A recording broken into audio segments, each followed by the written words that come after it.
सुप्रभात आप सभी को। मैं आशीष कुमार मौर्य जिला शिक्षा एवं प्रशिक्षण संस्थान महाराजगंज की तरफ से आप सभी का हार्दिक स्वागत करता हूं। आज हम लोग शांत शिक्षा एवं सतत विकास की विषय वस्तु व्यवहारवाद में उद्दीपन एवं अनुक्रिया के पर चर्चा करेंगे। तो व्यवहारवाद में उद्दीपन एवं अनुक्रिया पर चर्चा करने से पहले उद्दीपक और अनुक्रिया के बारे में हम जान लेते हैं। जैसा कि हम जानते हैं कि वातावरण में विभिन्न प्रकार की वस्तु और घटनाएं होती हैं जो हमारे ज्ञानेंद्रियां आंख, कान, नाक, जीवा, त्वचा को समय समय पर प्रभावित करती रहती है। ये वातावरण में उपस्थित ये जो विभिन्न वस्तु होती हैं, घटनाएं होती हैं, जिसके कारण से हमारी ज्ञानेंद्रियां आकर्षित होती हैं, वे कहलाते हैं उद्दीपक। और उस उद्दीपक के प्रति व्यक्ति जो अनुक्रिया व्यक्त करता है वही कहलाता है अनुक्रिया। तो व्यवहारवाद में उद्दीपन एवं अनुक्रिया का तात्पर्य है कि वातावरण में उपस्थित उद्दीपक के प्रति, घटना के प्रति व्यक्ति या पशु जो अनुक्रिया करता है, जो प्रतिक्रिया करता है, वही कहलाता है उद्दीपन एवं अनुक्रिया। क्योंकि यह व्यवहार से संबंधित है, मनोविज्ञान व्यवहार का अध्ययन करता है, इसलिए। और साथ ही साथ उद्दीपन एवं अनुक्रिया मनुष्य एवं पशु के व्यवहार का अध्ययन करता है, इसीलिए कहा जाता है व्यवहारवाद में उद्दीपन एवं अनुक्रिया का। ऐसा माना जाता है कि व्यवहारवाद के जनक जे.बी. वाटसन को माना जाता है, जिसकी स्थापना प्रकारवाद एवं संरचनावाद के सिद्धांत के परिणाम स्वरूप हुआ। काफी समय तक वाटसन के उद्दीपक और अनुक्रिया के का यह सिद्धांत प्रचलित रहा, लेकिन बाद में समय के साथ साथ उसमें थोड़ा सा परिवर्तन हुआ। पहले वाटसन के सिद्धांत को यसार सिद्धांत के नाम से जाना जाता था। बाद में इनके यसार सिद्धांत में, जे.बी. वाटसन के उद्दीपक अनुक्रिया सिद्धांत में थोड़ा सा परिवर्तन हुआ और वुडवर्थ ने वाटसन के सिद्धांत में थोड़ा सा परिवर्तन किया और बताया कि वाटसन द्वारा बताया गया उद्दीपक अनुक्रिया सिद्धांत में थोड़ा सा प्राणी की कमी है, जिसमें उन्होंने सुधार करके बताया उद्दीपक, प्राणी और अनुक्रिया, SOR, stimulus, organism and response. तो बाद में उद्दीपक एवं अनुक्रिया के सिद्धांत में परिवर्तन हुआ। परिवर्तन को R.F. वुडवर्थ ने किया और इन्होंने अपना सिद्धांत बताया उद्दीपक, प्राणी एवं अनुक्रिया का सिद्धांत। इनके अनुसार, वुडवर्थ के अनुसार, बाह्य वातावरण में उपस्थित कोई भी वस्तु के प्रति प्राणी जब अनुक्रिया करता है, प्रतिक्रिया करता है, तो वही कहलाता है उद्दीपक, प्राणी, अनुक्रिया का सिद्धांत। इससे संबंधित तमाम सिद्धांत हमें देखने को मिलते हैं, लेकिन कुछ प्रमुख सिद्धांत हैं जिसमें से हम एक दो सिद्धांत का यहाँ पे चर्चा कर रहे हैं। एक है अनुकूलित अनुक्रिया का सिद्धांत। अनुकूलित अनुक्रिया का सिद्धांत का प्रतिपादक I.P. पावलोव को माना जाता है। अनुकूलित अनुक्रिया के सिद्धांत पे पावलोव ने अपना प्रयोग एक भूखे कुत्ते पर किया। पावलोव ने अपने प्रयोग के लिए एक भूखे कुत्ते को लिया और उन्होंने अपना प्रयोग उस कुत्ते पर किया। अपने प्रयोग के लिए पावलोव ने, इसको हम बहुत ज्यादा डीपली नहीं बताएंगे, सार रूप में, बहुत छोटे रूप में बताते हैं कि पावलोव ने भूखे कुत्ते को एक चयन किया और उसे एक जार में बंद कर दिया। जार में बंद करने के बाद पावलोव को क्या किया, उस कुत्ते को जब बंद कर दिया गया, क्योंकि कुत्ता भूखा था, तो इधर उधर भागने लगा, उस जार के अंदर कूदने लगा। फिर पावलोव ने क्या किया, उस कुत्ते को घंटे की आवाज सुनाई दी। ठीक है, घंटे की आवाज बजाई गई बाहर से और घंटे की आवाज बजाने के बाद 30 सेकेंड के अंदर उसे रोटी का टुकड़ा दिया जाता है।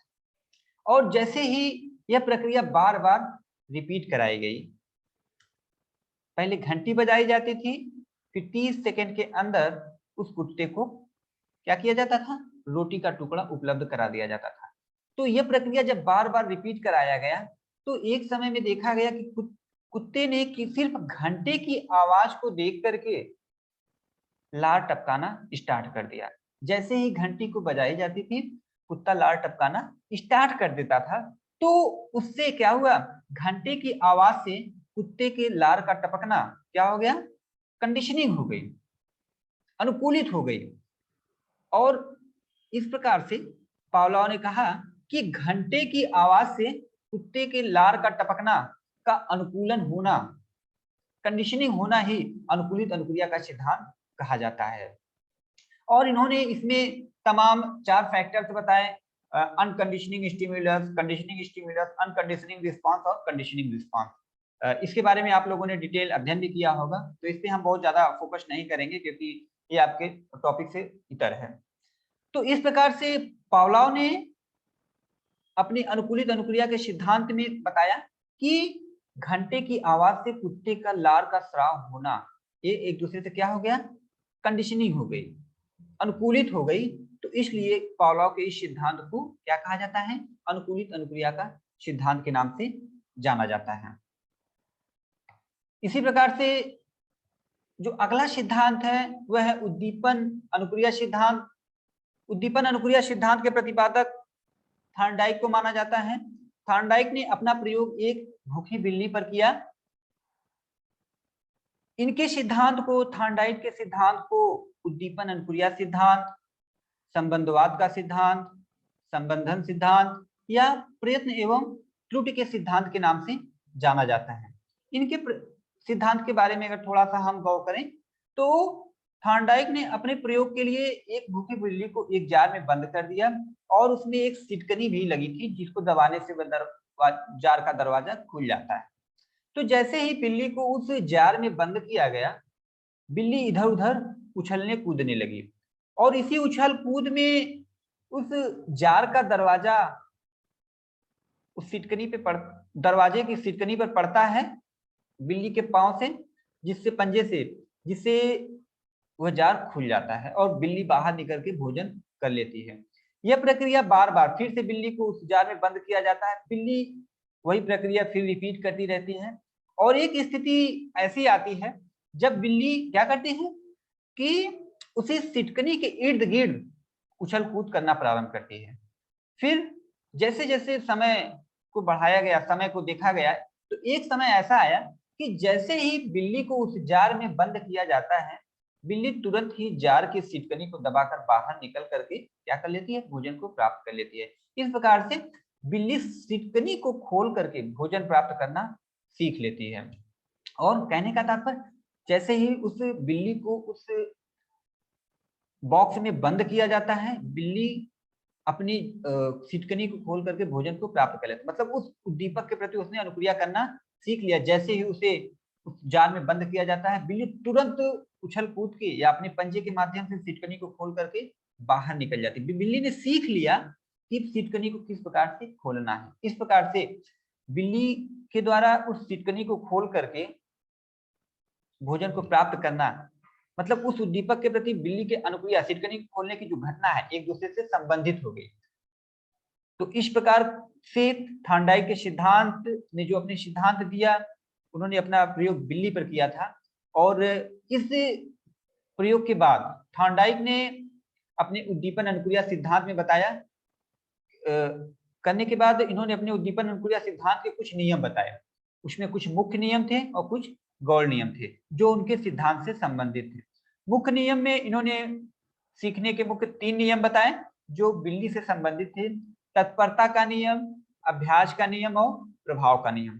तत्परता का नियम तात्पर्य होता है कि कोई भी व्यक्ति, प्राणी या पशु किसी भी चीज को सीखने के लिए अगर तत्पर है तो वह व्यक्ति, प्राणी, पशु उस चीज को जल्द से जल्द सीख लेता है। तत्परता निर्भर करता है कि व्यक्ति सीखने के लिए कितना उत्सुक है, तत्पर है। जैसे अगर बिल्ली को भूख नहीं लगी होती तो वह सिटकनी को खोलने की प्रतिक्रिया शायद न करता, है ना। अगर बिल्ली को भूख नहीं लगी होती तो शायद बिल्ली बंद उसी जार में बंद रहता, थोड़ा प्रयास करता, उसके बाद वहीं पे बंद हो जाता। चूंकि बिल्ली भूखी थी इसलिए उसने बाहर निकल करके भोजन प्राप्त करने का बार बार प्रयास किया और अंततः भोजन को प्राप्त कर लिया। अभ्यास का नियम। अभ्यास का नियम का तात्पर्य है कि हम किसी भी चीज को जितना अधिक से अधिक अभ्यास करेंगे, प्रयास करेंगे, उससे हमारे सीखने की तीव्रता बढ़ जाती है। जैसे बिल्ली अगर एक शुरुआत के अभ्यास में उसने कई बार पूरे जार में उछल कूद किया, लेकिन जैसे जैसे वह अभ्यास करती रही, एक समय ऐसा आया कि बिल्ली उस सिटकनी के इर्द गिर्द उछल कूद कर रही थी। लेकिन एक अभ्यास के माध्यम से ही एक परिणाम यह आया कि जैसे ही बिल्ली को उस जाल में बंद किया जाता था, बिल्ली तुरंत ही उस सिटकनी के पास आकर के सिटकनी दबा करके उस भोजन को प्राप्त कर लेती थी। जो अगला पॉइंट है, प्रभाव का नियम। प्रभाव का नियम का तात्पर्य होता है सीखने के परिणाम स्वरूप हमारे ऊपर कैसा प्रभाव पड़ा। अगर हमारे ऊपर सीखने के बाद सकारात्मक प्रभाव पड़ता है तो उससे हमें सीखने में क्या होती है, जल्दी होती है, सीखने की तीव्रता होती है। लेकिन अगर हमारे ऊपर सीखने का नकारात्मक प्रभाव पड़ता है तो हम क्या करते हैं, सीखने में विलंब करते हैं, सीखना पसंद नहीं करते।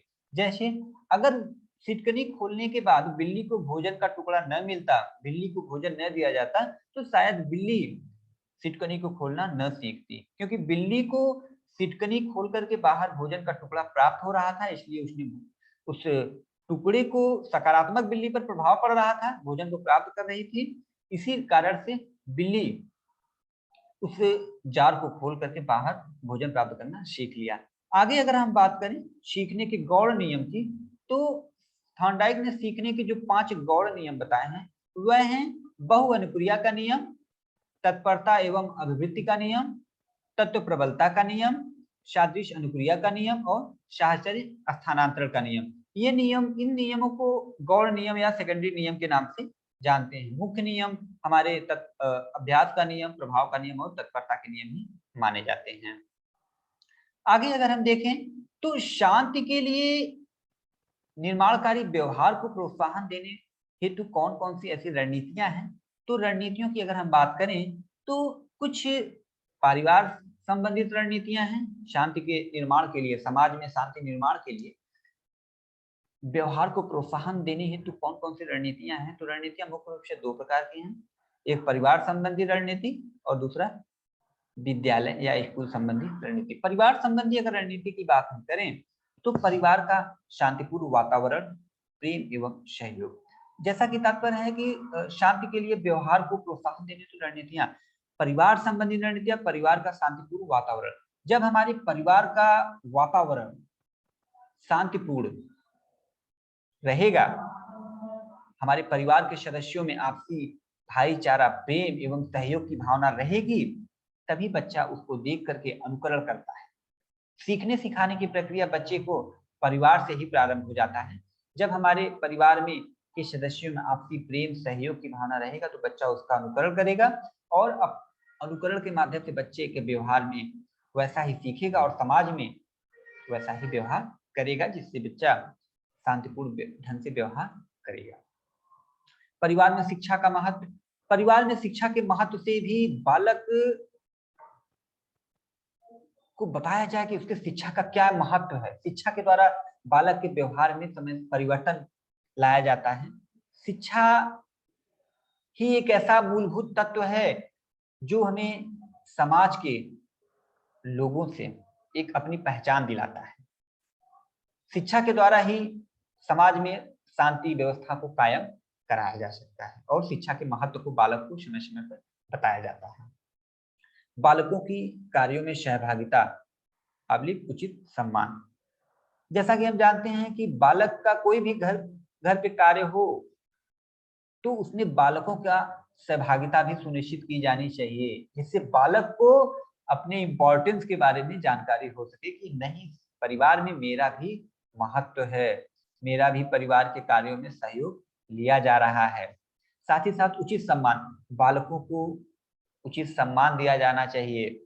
बालक का सहयोग लेने के बाद उसकी शाबाशी की जानी, सकारात्मक पुनर्बलम बालक को दिया जाना चाहिए, जिससे बालक को महसूस हो, नहीं, मैं जो कार्य मेरे द्वारा किया जा रहा है उसका बदले में मुझे प्रोत्साहन भी मिलता है, सकारात्मक प्रोत्साहन भी मिलता है।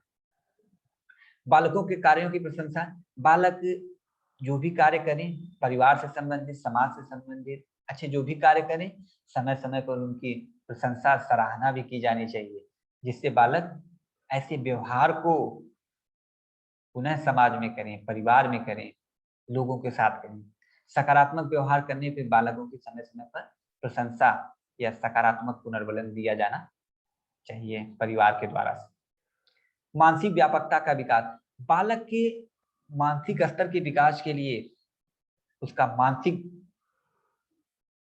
शिक्षा के लिए मतलब बालक के को उसके मानसिक स्तर के बारे में अवगत कराया जाना चाहिए, उसके देश दुनिया समाज के बारे में अवगत कराया जाना चाहिए परिवार के सदस्यों के द्वारा कि आज वर्तमान समय में, क्योंकि बच्चे का जो बैकग्राउंड होता है, एरिया होता है, ज्यादा दूर तक फैला नहीं, तो वर्तमान समय में कौन सी परिस्थितियां कैसी चल रही हैं, इन सब चीजों से बालकों को निश्चित रूप से रूबरू कराया जाना चाहिए, जिससे बालकों का मानसिक रूप से व्यापक विस्तार हो सके।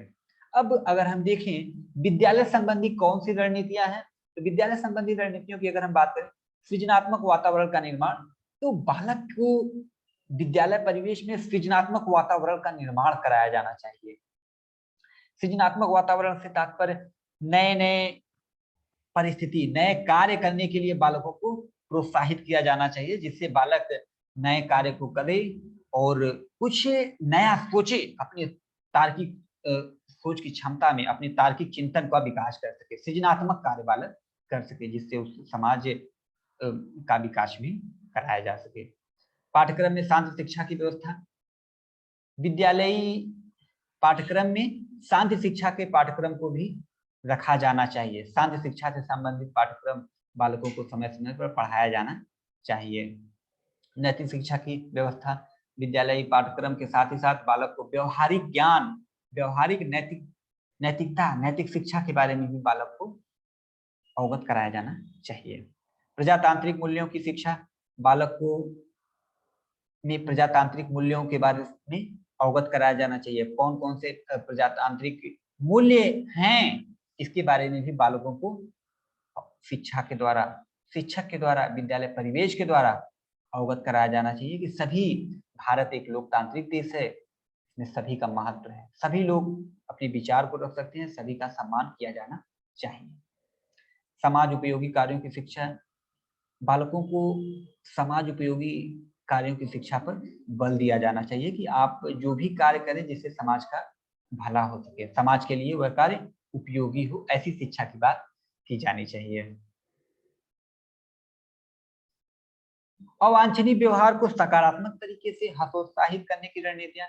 अवांछनीय व्यवहार का तात्पर्य वह व्यवहार जो समाज द्वारा मान्य न, जरूरी नहीं कि हम समाज में जो भी व्यवहार कर रहे हैं तो व्यवहार समाज द्वारा मान्य ही हो, कुछ व्यवहार ऐसे भी हैं जो समाज द्वारा मान्य नहीं है। ऐसे व्यवहार जो समाज के नियमों के अनुकूल नहीं है, वे व्यवहार अवांछनीय व्यवहार कहे जाते हैं।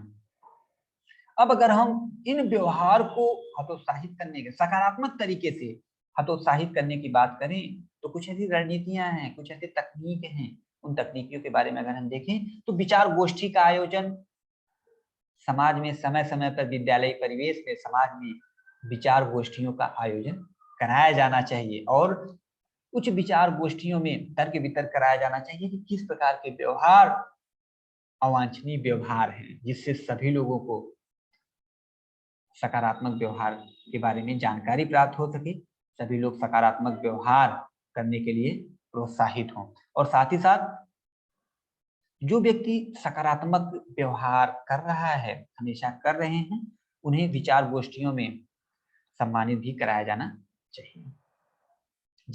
जिनका समाज में, परिवार में, विद्यालय परिवेश में महत्वपूर्ण योगदान हो, उन्हें विचार गोष्ठियों में सम्मानित कराया जाना चाहिए।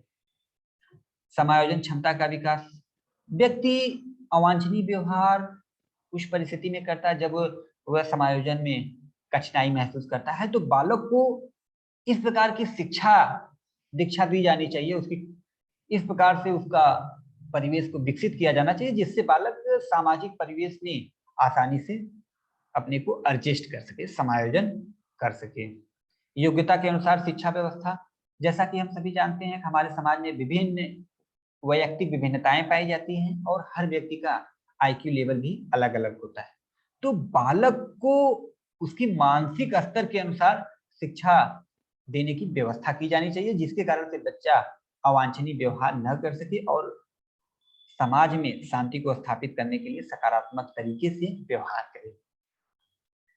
व्यापक सामाजिक सोच का विकास, बालक को की सामाजिक सोच को विकास करने के लिए समाज के बारे में अवगत करना चाहिए, उसकी सामाजिकता की भावना का विकास किया जाना चाहिए। संवेगात्मक स्थिरता का विकास, ऐसा संवेगात्मक स्थिरता का तात्पर्य बच्चा सामूहिक रूप से स्थिर होना चाहिए। ऐसा नहीं है कि परिस्थिति थोड़ी सी भी विपरीत हुआ कि बालक सामूहिक अस्थिरता का शिकार हो जाए, छोटी छोटी बातों पर बच्चा आक्रोश में आ जाए, तो बालक को संवेगात्मक रूप से क्या किया जाना चाहिए, उस पर संवेगों का विकास कराया जाना चाहिए। संवेगात्मक परिस्थिति से लड़ने की क्षमता का विकास कराया जाना चाहिए, जिससे बच्चा विपरीत परिस्थिति होने पर भी सामान्य जैसा व्यवहार कर सके। सामाजिक सम्मेलन, समय समय पर विद्यालय द्वारा, परिवार द्वारा, समाज द्वारा सामाजिक सम्मेलन का भी आयोजन कराया जाना चाहिए, जिससे बालक को समाज के महत्वपूर्ण व्यक्तियों के बारे में जानकारी हो सके और वह उस महत्वपूर्ण व्यक्ति के जैसा, बालक के अवांछनीय व्यवहार करने वाला व्यक्ति उसके जैसा बनने का प्रयास करे, अनुकरण के माध्यम से बनने का प्रयास। अब है नेक्स्ट पॉइंट की अगर हम बात करें तो शांति के लिए निर्माणकारी सकारात्मक व्यवहारिक हस्तक्षेप और सहयोग के प्रोत्साहन हेतु रणनीतियां, कौन कौन से ऐसे फैक्टर्स हैं जो हमें शांति के लिए सकारात्मक ढंग से प्रोत्साहित करते हैं। प्रस्तुतिकरण की योग्यता का विकास, तो बालक में इस प्रकार की योग्यता, दक्षता या क्षमता का विकास किया जाना चाहिए, जिससे बालक अपनी भावनाओं को, विचारों को बहुत ही शानदार और अच्छे तरीके से समाज में, विद्यालय परिवेश में और पारिवारिक परिवेश में अच्छे ढंग से प्रस्तुतिकरण अभिव्यक्त कर सके। बालक को इस प्रकार से अभिप्रेरित किया जाना चाहिए। बालक का विश्वास प्राप्त करना, बालक को का विश्वास प्राप्त करना एक बहुत ही महत्वपूर्ण फैक्टर होता है कि सामान्य रूप से बालक जल्दी में सभी पर भरोसा नहीं करते हैं, तो बालक के को विश्वास को जीतना बहुत ही महत्वपूर्ण होता है, ताकि जब हम बच्चे के विश्वास को जीत जाएंगे तो निश्चित रूप से बच्चा अपनी भावनाओं को हमसे, आपसे निश्चित रूप से बताएगा, जिससे हम जान सकेंगे बच्चे में किस चीज की, कैसे बच्चे के व्यवहार में परिवर्तन कराया जा सकता है। तो बालक का विश्वास जीतना भी एक महत्वपूर्ण फैक्टर माना जाता है। उत्तम साहित्य के अध्ययन की प्रेरणा, समय समय पर बालकों को हमें प्रेरणा दी जानी चाहिए कि हमारे समाज में विभिन्न प्रकार के साहित्य मौजूद हैं, उन साहित्यों के जो अच्छे साहित्य हैं, जिनकी लेखनी अच्छी है, उस अच्छे साहित्य को अध्ययन करने के लिए बालकों को प्रोत्साहित किया जाना चाहिए। आत्म अनुशासन की शिक्षा, बालकों में आत्म अनुशासन की शिक्षा का विकास करना चाहिए, कि बच्चों को बताना चाहिए कि आत्म अनुशासन से कितने फायदे हैं। आज समाज में हमारे अधिकांश सदस्य आत्म अनुशासित हैं, जरूरी नहीं कि उन्हें अनुशासित रखने के लिए हर जगह पे उनके माता पिता या शिक्षक मौजूद हों, उन्हें स्वयं से ही अनुशासित रहना है। परिवार में, समाज में, विद्यालय, उनमें आत्म अनुशासन की भावना का विकास कराया जाना चाहिए। व्यवहारिक शब्दों का प्रयोग, आज हमारे समाज में तमाम ऐसे शब्द हैं, सामान्य शब्दों का प्रयोग पे बल देना चाहिए, जो व्यवहारिक शब्द हैं। कुछ ऐसे डिफिकल्ट शब्द का प्रयोग नहीं किया जाना चाहिए, जिसके बारे में बच्चे की को स्वयं से ही जानकारी ना हो। तो सामान्य शब्द, जो व्यवहारिक शब्द हैं, जो हमारे सामान्य बोलचाल में उपयोग में लाए जाते हैं, उन व्यवहारिक शब्दों का अधिकाधिक मात्रा में प्रयोग किया जाना चाहिए। निर्देशन एवं परामर्श, जरूरत पड़ने पर आवश्यकता अनुरूप समय समय पर बच्चे का निर्देशन एवं परामर्श भी किया जाना चाहिए। यह निर्देशन एवं परामर्श माता पिता द्वारा, शिक्षक द्वारा या परामर्शदाता या मनोवैज्ञानिक के द्वारा कराया जाना चाहिए, जिससे बच्चे की भविष्य के बारे में, आगे के बारे में, शिक्षा दीक्षा के बारे में, व्यवहार के बारे में जानकारी प्राप्त हो सके। धन्यवाद। तो व्यवहारवाद में उद्दीपन एवं अनुक्रिया का टॉपिक यहीं पे समाप्त होता है। इससे संबंधित अगर किसी भी प्रकार का प्रश्न अगर या शंका है तो आप पूछ सकते हैं। Thank you.